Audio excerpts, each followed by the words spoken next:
ونعوذ بالله من شرور أنفسنا ومن سيئات أعمالنا من يهده الله فلا مضل له ومن يضلله فلا هادي له ونشهد أن لا إله إلا الله وحده لا شريك له ونشهد أن سيدنا مولانا محمدا عبده ورسوله أما بعد فأعوذ بالله من الشيطان الرجيم بسم الله الرحمن الرحيم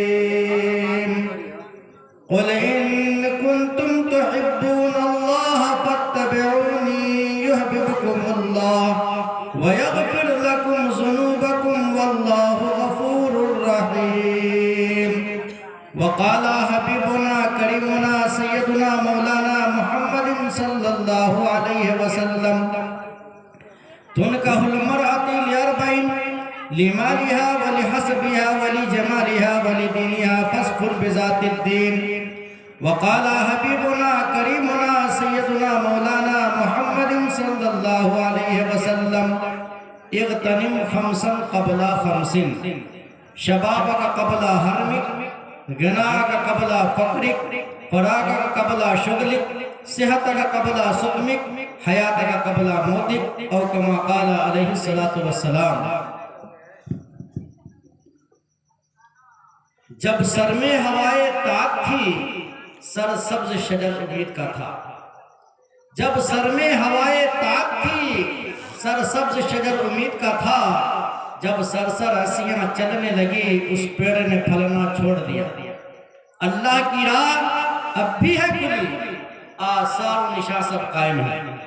اللہ کی راہ اب بھی ہے کھلی آثار و نشاں سب قائم ہے. اللہ کے بندوں نے لیکن اس راہ پہ چلنا چھوڑ دیا. برادران اسلام، معزز سامعین کرام، پردہ میں رہنے والی ہماری اسلامی ماں بہن، نعیم بھائی کے بچے کی شادی ہے اور شادی کے موقع سے یہ پروگرام رکھا گیا ہے، لیکن نعیم بھائی نے انتظام میں کچھ کمی کر دیا.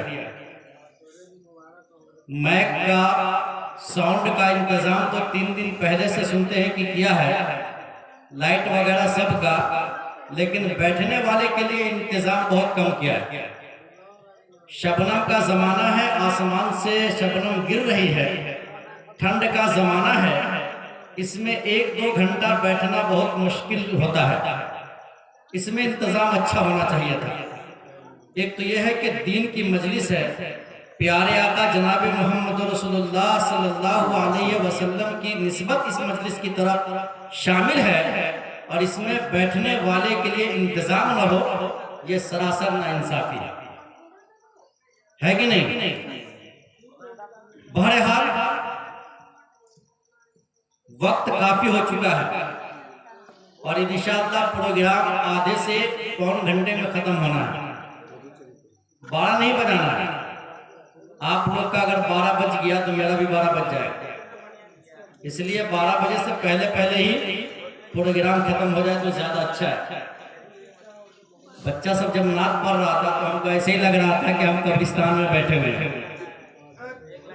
کہاں بیٹھے ہوئے ہیں؟ قبرستان میں. قبرستان کے مردے پر لاکھ سنایا جائے، لاکھ اس کو جو ہے سکانہ میں اس پر پڑھا جائے، وہ جواب دیتا ہے، حرکت کرتا ہے. ویسی آپ لوگ چپ چاپ سے بیٹھے ہوئے ہیں، کوئی حرکت نہیں ہوتی ہے. بچہ سب جو پڑھتا ہے تو اس کے لیے سبحان اللہ کم سے کم کہنا چاہیے. بھائی پاکٹ میں اگر پیسہ نہیں ہے تو سبحان اللہ تو آسانی سے کہہ سکتے ہیں. کہہ سکتے نہیں کہہ سکتے ہیں؟ کہنا چاہیے. جی 11 بجے انشاءاللہ. بہرحال اللہ کے نبی جناب محمد رسول اللہ صلی اللہ علیہ وسلم کے طریقے پر کامیابی ہے. میں نے قرآن مقدس کی آیت کریمہ تلاوت کی ہے.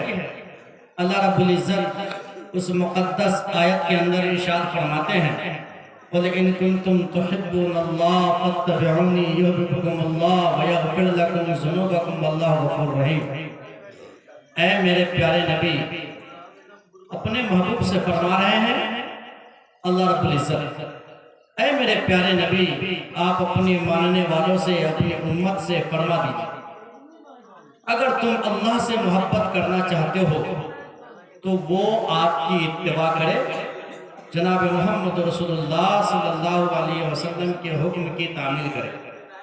فاتبعونی یحببکم اللہ، جب جناب محمد رسول اللہ صلی اللہ علیہ وسلم کے حکم کی تعمیل ہو جائے گی، آقا صلی اللہ علیہ وسلم کی پیروی ہو جائے گی، نبی کی اتباع ہو جائے گی، ایٹومیٹک اللہ تم سے محبت کرنے لگے گا۔ یحببکم اللہ، اور ظاہر سی بات ہے جب اللہ محبت کرنے لگے گا، اللہ کے ہم چہیتے بن جائیں گے، اللہ کے ہم دلارے بن جائیں گے، وَيَغْفِرْ لَكُمْ ذُنُوبَكُمْ، نتیجہ کیا نکلے گا کہ اللہ ہمارے گناہوں کو معاف کر دے گا، اللہ تمہارے گناہوں کو معاف کر دے گا۔ وَيَغْفِرْ لَكُمْ ذُنُوبَكُمْ وَاللَّهُ غَفُورٌ رَحِيمٌ، اور اللہ رب العزت تو بے انتہا معاف کرنے والا ہے، بے انتہا رحم کرنے والا ہے، بہت زیادہ بخشنے والا ہے۔ یہ قرآن مقدس کی آیت کریمہ کا ترجمہ۔ دو حدیث میں نے پڑھی ہے، ایک حدیث پڑھی ہے شادی کے عنوان سے، ہر قاضی صاحب خطبے میں پڑھتے ہیں جس وقت نکاح ہوتا ہے۔ ایک حدیث میں نے پڑھی ہے تمام لوگوں کے عنوان سے، شادی کے عنوان سے جو حدیث پڑھی ہے اس میں آقا مدنی جناب محمد رسول اللہ صلی اللہ علیہ وسلم فرماتے ہیں شادی چار چیزوں کی وجہ سے عورتوں سے کیا جاتا ہے۔ سب سے پہلے اس کی مالداری کو دیکھا جاتا ہے، اس کے خاندان کو دیکھا جاتا ہے، اس کے حسن و جمال کو دیکھا جاتا ہے، لڑکی کتنی خوبصورت ہے، لڑکی کے والدین کتنے مالدار ہیں، لڑکی کا خاندان کتنا اونچا ہے، اور لاسٹ میں دیکھا جاتا ہے اس کی دینداری۔ فَاذْكُرْ بِذَاتِ الدِّينِ، لیکن عقل مند ہے وہ آدمی، کامیاب ہے وہ آدمی، اللہ کے نبی کا ماننے والا وہ بندہ کامیاب ہے جو نہ مالداری کو دیکھتا ہے، نہ خاندان کو دیکھتا ہے، نہ اس کے حسن و جمال کو دیکھتا ہے، اس کی نظر صرف اس بات پر ہوتی ہے کہ لڑکی دیندار ہے، سیرت سے سجی ہوئی ہے، اللہ کے نبی کی سیرت اس کے اندر موجود ہے، قرآن پڑھنا وہ جانتی ہے، نماز پڑھنا وہ جانتی ہے، اللہ کے نبی کی سیرت سے وہ وابستہ ہے۔ جو انسان اس چیزوں کو دیکھ کر کے اگر جو ہے شادی کرتا ہے تو اللہ کے نبی جناب محمد رسول اللہ صلی اللہ علیہ وسلم نے فرمایا کہ وہ انسان کامیاب ہے۔ فَاذْكُرْ بِذَاتِ الدِّينِ، جو دین کے اعتبار سے شادی کرے وہی انسان کامیاب ہے۔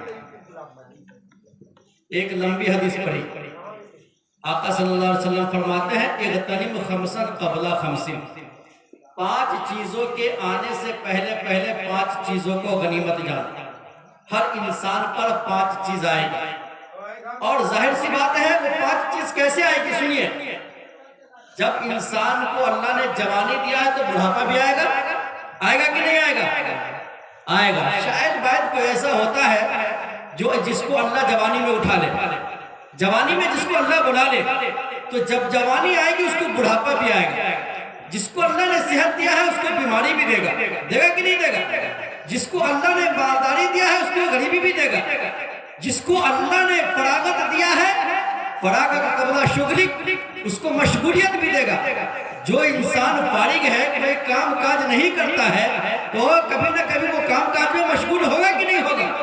اور جس کو اللہ نے اس کا زندگی دیا ہے اس کو موت بھی دے گا کہ نہیں دے گا؟ تو اللہ کے نبی جناب محمد رسول اللہ صلی اللہ علیہ وسلم نے فرمایا شبابک قبل حرمک، اپنی جوانی کو غنیمت جانو بڑھاپا کے آنے سے پہلے۔ اب ہم کیسے جانیں گے؟ جوانی کی حفاظت جس انسان نے کر لیا وہ انسان کامیاب ہو گیا، کامران ہو گیا۔ اللہ کے نبی جناب محمد رسول اللہ صلی اللہ علیہ وسلم نے فرمایا کہ وہ آدمی، وہ بندہ، وہ نوجوان اللہ کے عرش کے سائے میں جگہ پائے گا جس دن اللہ کے سایہ کے علاوہ دوسرا کوئی سایہ نہیں ہوگا۔ وہ نوجوان کون ہوگا؟ جس نے جوانی کو اللہ کی یاد میں لگایا ہوگا، اللہ کو منانے میں لگایا ہوگا، اللہ کی عبادت میں لگایا ہوگا۔ پیارے آقا جناب محمد رسول اللہ صلی اللہ علیہ وسلم نے فرمایا کہ وہ نوجوان اللہ کے عرش کے سائے میں ہوگا جس دن اللہ کے سائے کے علاوہ دوسرا کوئی سایہ نہیں ہے۔ تو جوانی کی حفاظت کرنا ہے بڑھاپا کے آنے سے پہلے۔ دوسری چیز کیا ہے؟ شباب کا قبل حرمک، غنا کا قبل فقرک، مالداری اگر اللہ نے دیا ہے تو محتاجگی آنے سے پہلے مالداری کو غنیمت جاننا ہے۔ جو مال اللہ نے دیا ہے یہ اللہ کی عطا کی ہوئی دولت ہے، اللہ کی طرف سے دیا ہوا انعام ہے، اس دولت کو ہم اللہ کے راستے میں خرچ کریں گے، غریبوں کو اس کا حق دیں گے، یتیموں کو اس کا حق دیں گے، مسکینوں کو اس کا حق دیں گے، جہاں جہاں مال خرچ کرنے کی ضرورت ہوگی وہاں وہاں مال خرچ کریں گے۔ آقا مدنی جناب محمد رسول اللہ صلی اللہ علیہ وسلم نے فرمایا ہے کہ مالداری کو غنیمت جانو فقیری کے آنے سے پہلے پہلے۔ دوسری چیز، تیسری چیز آقا صلی اللہ علیہ وسلم نے فرمایا فراغ قبل شغلک، دنیا میں مشغول ہونے سے پہلے پہلے جو وقت تم کو خالی ملا ہے اس وقت کو تم غنیمت جان لو، اس وقت کو اللہ کی عبادت میں لگا لو، اس وقت کو اللہ کے ذکر میں لگا لو، اس وقت کو اللہ کے منانے میں لگا لو۔ جب تمہاری مشغولیت بڑھ جائے گی اس وقت تم اللہ کی صحیح طریقے سے عبادت نہیں کر پاؤ۔ چوتھی چیز اللہ کے نبی جناب محمد رسول اللہ صلی اللہ علیہ وسلم نے فرمایا ہے صحت کا قبل سقمک، اللہ نے جب صحت دیا ہے تو بیماری کے آنے سے پہلے پہلے اس صحت کی حفاظت کر دو، اس صحت کو اللہ کے نام پر خرچ کرو، اس صحت کو غریبوں کی مدد میں خرچ کرو، اس صحت کو غریبوں کے علاج میں خرچ کرو، جہاں ضرورت پڑتی ہے صحت کو خرچ کرنے کی وہاں صحت کو خرچ کرو۔ یہ اللہ کے نبی جناب محمد رسول اللہ صلی اللہ علیہ وسلم نے فرمایا ہے کہ صحت کو غنیمت جانو بیماری کے آنے سے پہلے پہلے۔ پانچویں چیز ہے اللہ کے نبی جناب محمد رسول اللہ صلی اللہ علیہ وسلم نے فرمایا حیات کا قبل موتک، جو زندگی اللہ نے تم کو دیا ہے اس زندگی کو غنیمت جانو، موت کے آنے سے پہلے پہلے جب تمہارے جسم پر موت طاری ہوگی، جب تمہارے جسم سے روح نکل جائے گی، تمہارا ڈھانچہ وہی ہوگا، تمہاری بولنے کی صلاحیت ختم ہو جائے گی، حرکت کرنے کی صلاحیت ختم ہو جائے گی، تم ایک جسم لے کر کے اپنے گھر میں پڑے رہو گے، تمہارے گھر کے سماج کے لوگ تم کو جلد سے جلد قبرستان پہنچانے کی تم کو کوشش کریں گے۔ جس آدمی سے اتنی لوگ محبت کرتا ہے اس کے لیے خون پسینہ اکٹھا کرتا ہے، لیکن جب اس کا انتقال ہو جاتا ہے وہ گھر والے بھی سوچتے ہیں کہ یہ جنازہ جلد سے جلد قبرستان پہنچ جائے، اس وقت محبت نفرت میں بدل جاتی ہے، کیونکہ زیادہ دیر تک اگر وہ جو ایسے مردہ گھر میں رہے گا اس میں بدبو پیدا ہو جائے گی، لوگ اس سے گھن کرنے لگیں گے۔ اس لیے گھر اور سماج کا لوگ یہ چاہتا ہے کہ جتنا جلدی ہو اس کو قبرستان کے حوالے کر دو، اللہ کے حوالے کر دو، اللہ کے فرشتے کے حوالے کر دو، تاکہ وہاں اس کا حساب و کتاب ہوتا رہے۔ یہ چیزیں ہیں ہماری اور آپ کی زندگی کیسے بنے گی، ہماری اور آپ کی زندگی کیسے سدھرے گی، اس کے لیے ہم ایک نسخہ بتلاتے ہیں، اس کا امام غزالی کا۔ ہر آدمی کو کوشش کرنا ہے کہ امام غزالی کو اس 10 نسخے پر عمل کریں گے نا انشاءاللہ؟ ہاتھ اٹھائیے، کوئی ہم کریں گے، اٹھائیے۔ دیکھیے جو 10 نسخہ ہم بیان کرتے ہیں غور سے سنیے۔ مولانا عبدالصمد صاحب یہاں بیٹھے ہوئے ہیں، امام غزالی رحمۃ اللہ علیہ کا 10 نسخہ ہے انسان کی زندگی کو کامیاب بنانے کے لیے۔ امام غزالی رحمۃ اللہ علیہ نے فرمایا ہے جو انسان میرے 10 نسخے پر دنیا میں عمل کر لے گا، جو اللہ کے نبی کو ماننے والا میرے 10 نسخے پر عمل کر لے گا، امام غزالی پورے یقین کے ساتھ فرماتے ہیں، پورے یقین کے ساتھ اپنی کتاب میں لکھتے ہیں کہ جب اس کی روح نکل جائے گی، جب اس کے جسم سے اس کی روح پرواز کر جائے گی، جب لوگ اس کو قبرستان میں پہنچا دیں گے، جب وہ قبر کے حوالے کیا جائے گا، تو اللہ کی ذات سے مجھے پورا کا پورا امید ہے کہ قبر کے اندر اس کو کسی طرح کا کوئی عذاب نہیں ہوگا، وہ ڈائریکٹ جنت کا حقدار ہے۔ 10 نسخہ میں سے پہلا نسخہ امام غزالی کا سنیے کیا فرماتے ہیں امام غزالی۔ سب سے پہلا نسخہ امام غزالی کا یہ ہے کہ جو بھی ایمان والا بندہ ہے، جو بھی مسلمان بندہ ہے، جس کا تعلق نبی سے ہے، جس کا تعلق اللہ سے ہے، جس کا تعلق قرآن سے ہے، جس کا تعلق شریعت سے ہے، امام غزالی فرماتے ہیں کہ وہ سب سے پہلے میرے نسخے پر عمل کرے کہ 5 وقت نماز کی پابندی کرے، 5 وقت کی نماز پابندی سے پڑھے۔ اور فرمایا ہے امام غزالی فرما رہے ہیں کہ 5 وقت نماز پابندی سے پڑھے۔ عالی شان مسجد ہم نے بنا لیا، مسجد تو بنا لی، پل بھر میں ایمان کی حرارت والوں نے من تو اپنا پاپی ہے، برسوں میں نمازی بن نہ سکے۔ اور پہلے لوگ کہتا تھا پہلے مسجدیں کچی تھی نمازی پکے تھے، اب مسجدیں پکی ہے نمازی کچے ہیں۔ تو امام غزالی فرماتے ہیں پہلا میرا نسخہ یہ ہے کہ 5 وقت نماز کی پابندی کر۔ دوسرا نسخہ امام غزالی رحمۃ اللہ علیہ نے لکھا ہے کہ دوسرا نسخہ میرا یہ ہے کہ جب رمضان کا مہینہ آئے، رمضان کا مقدس مہینہ آئے،